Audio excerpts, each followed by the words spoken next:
Ever like grab a candy bar at the checkout without even thinking about it, but then you're like comparing different brands of toothpaste for an hour. You know what I mean? It's like what Kahneman talks about in Thinking Fast and Slow, these two systems of thinking. And that's what this whole deep dive is about, how those systems like shape our decisions sometimes in some pretty surprising ways. So Kahneman calls these system one and system two, right? System one. It's the fast, intuitive part of your brain. It's like what makes you slam on the brakes when someone cuts you off. It's automatic, emotional, doesn't really think things through. Then there's system two. That's the slower, more deliberate one, like when you're solving a puzzle or, figuring out your taxes. But here's the funny thing. Even though system two is supposed to be the smart one, it's actually pretty lazy. Like it takes shortcuts and relies on those snap judgments from system one. And that's where things can get kind of interesting. So one way that system one makes those snap judgments is through heuristics. These mental shortcuts that let us make quick decisions, based on limited information. Like, for example, the availability heuristic is why you might be terrified of flying after you see a news report about a plane crash, even though driving is statistically way more dangerous. It's because that image of the crash is so vivid and available in your memory that system one like totally overestimates the likelihood of it happening again. It's like when I binge watched that true crime documentary, I was suddenly convinced that everyone was a potential serial killer. I was like side-eyeing the barista at my local coffee shop, like Yeah. he was plotting something sinister.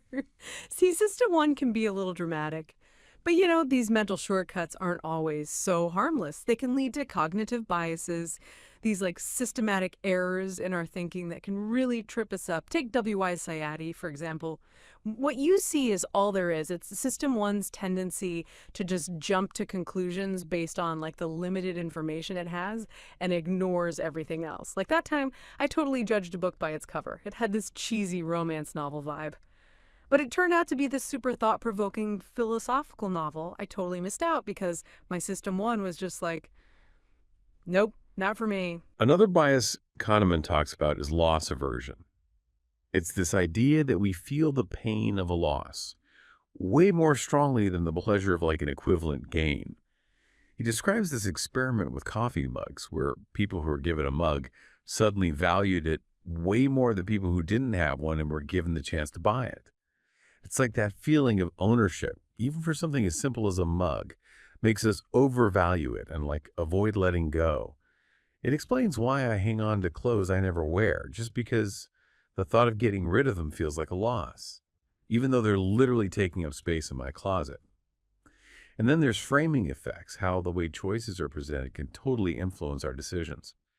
Remember that time I was debating between two gym memberships? One advertised a 90% success rate, while the other highlighted a 10% dropout rate. It's the same information, just framed differently. But that 10% dropout rate just sounded so much more discouraging. Guess which gym I almost didn't join because of that? Yep, the one with the higher success rate.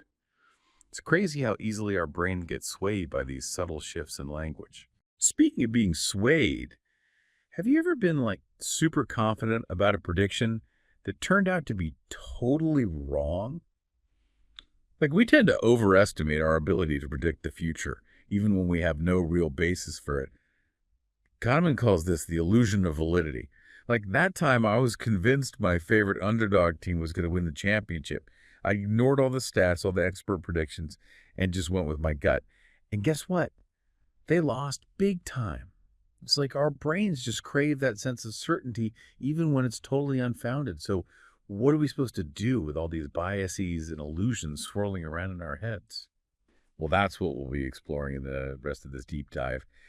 So we've talked about, these mental shortcuts and these biases, but Kahneman doesn't stop there. He like digs deeper into how we actually perceive the world around us and how that, feeds into our judgments. It's like our brains are constantly filtering and interpreting information.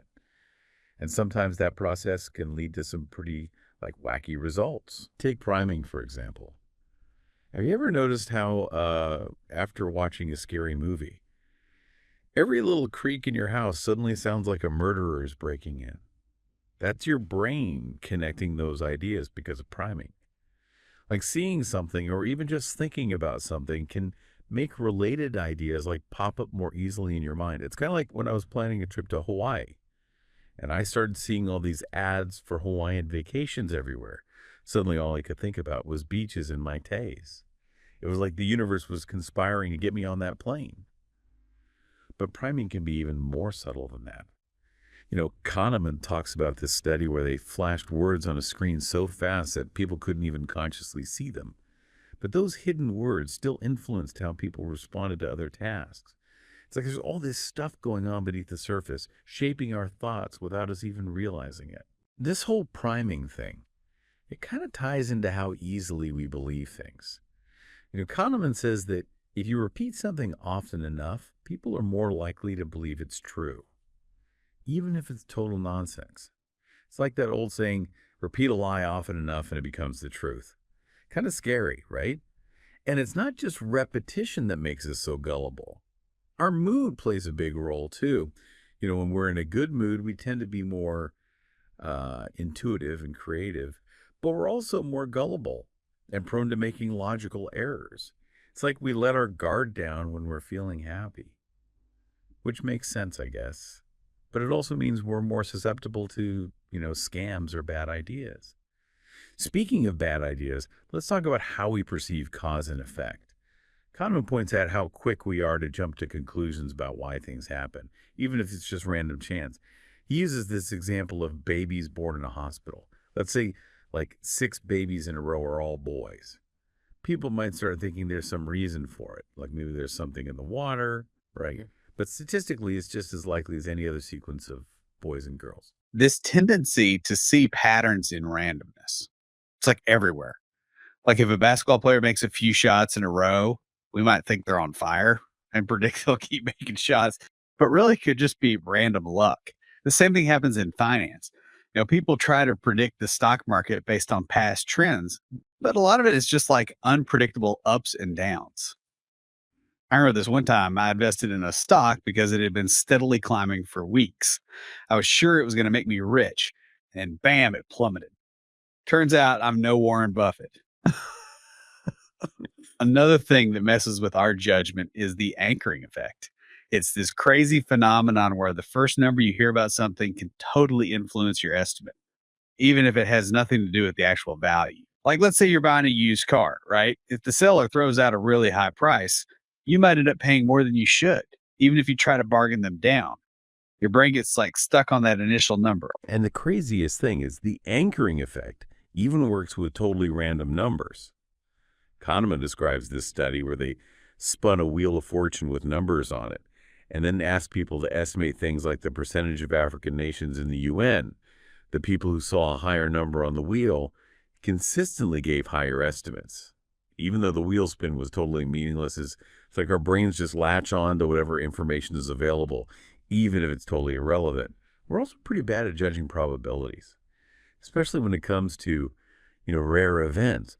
We tend to overestimate the likelihood of things that are like really vivid and memorable, even if they're super unlikely. Like after a plane crash, a lot of people are afraid to fly, even though statistically, it's still one of the safest ways to travel.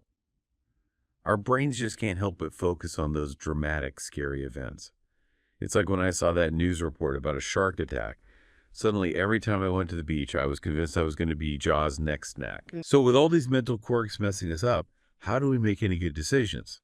Well, Kahneman has some advice, which is basically to slow down and think things through carefully. He suggests using algorithms and formulas whenever possible, because they're less likely to be swayed by, emotions and biases. Like sometimes it's better to trust the math than your gut feeling. He also emphasizes the importance of getting an outside view. This means like looking at similar situations and seeing how they turned out, instead of just focusing on your own unique circumstances. It's like if you're planning a project. Don't just think about how long you think it will take. Look at how long similar projects have taken in the past and be realistic about the potential for delays and setbacks. But here's the thing. Even when we know about these biases, it can be really hard to overcome them. Kahneman talks about this thing called the illusion of validity, where we cling to our beliefs even when there's evidence that we're wrong. It's like we get this feeling of confidence that's totally unwarranted. It's like those people who think they can beat the stock market, even though statistically most people don't. Ooh. And we can't forget about the planning fallacy.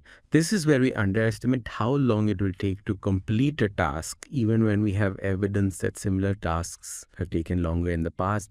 It's like we're all eternal optimists when it comes to our own projects, right?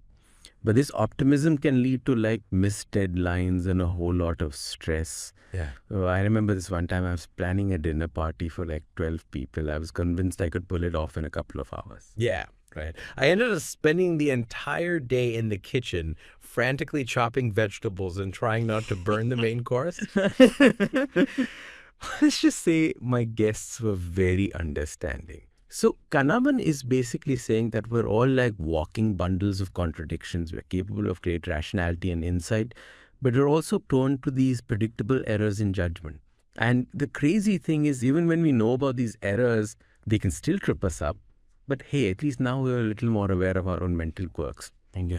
And maybe, just maybe, this awareness can help us make slightly better decisions in the future. All right, so we've covered like a ton of ground already. Heuristics biases, the illusion of validity. But Kahneman doesn't just point out these flaws in our thinking. He offers some insights into how we can maybe make better decisions in spite of them. One of the key ideas he explores is this thing called prospect theory. Prospect theory. And it basically digs into how we deal with risk and uncertainty. And it all boils down to this. We don't experience gains and losses in the same way. Like losing $100 feels way worse than gaining $100 feels good. It's like, remember that time I lost my wallet? I was totally bummed, even though it only had like $20 and some expired coupons in it. But if I'd found $20 on the street that same day, I wouldn't have been nearly as excited. You know what I mean? It's just not the same. This loss aversion thing, it has a huge impact on like how we make choices. We're naturally super cautious when it comes to potential gains. But when we're facing a potential loss, we suddenly become way more willing to take risks, even if those risks are like totally irrational. Kahneman describes this like classic experiment where people were given coffee mugs and then offered a chance to trade for a chocolate bar of equal value. You'd think people would be pretty indifferent, right? But nope. The people who were given the mugs were way less likely to trade, even though they could have gotten something they liked just as much. It's like that feeling of ownership of already having the mug made them overvalue it. And this whole prospect theory thing, it explains why we often cling so tightly to the status quo. Like change, even when it might be good for us, feels scary because it involves the risk of losing something we already have. It's like that old saying, better the devil, Right. Okay, let's circle back to framing effects for a sec. We talked about how the way choices are presented can influence our decisions, but Kahneman goes even deeper with this idea of mental accounting. Like we compartmentalize our money and our decisions, which can lead to some pretty wacky behavior. Imagine you're going to a concert and you've already bought a ticket for $20. But when you get there, you realize you've lost the ticket. Would you buy another one? Most people say no. But now imagine you're going to that same concert and you're about to buy a ticket, but you realize you've lost $20 on the way there. Would you still buy the ticket? Most people say yes. Logically, the two situations are the same. You're out $20 either way. But psychologically, they feel totally different because of how we frame the loss. In the first scenario, it feels like it belongs to the concert account, so we're reluctant to spend more money from that account. But in the second scenario, it feels like it belongs to like a different mental account, so it doesn't affect our willingness to buy the ticket. It's crazy how our brains work. Right. All right. One last thing I want to touch on is this idea of the experiencing self versus the remembering self.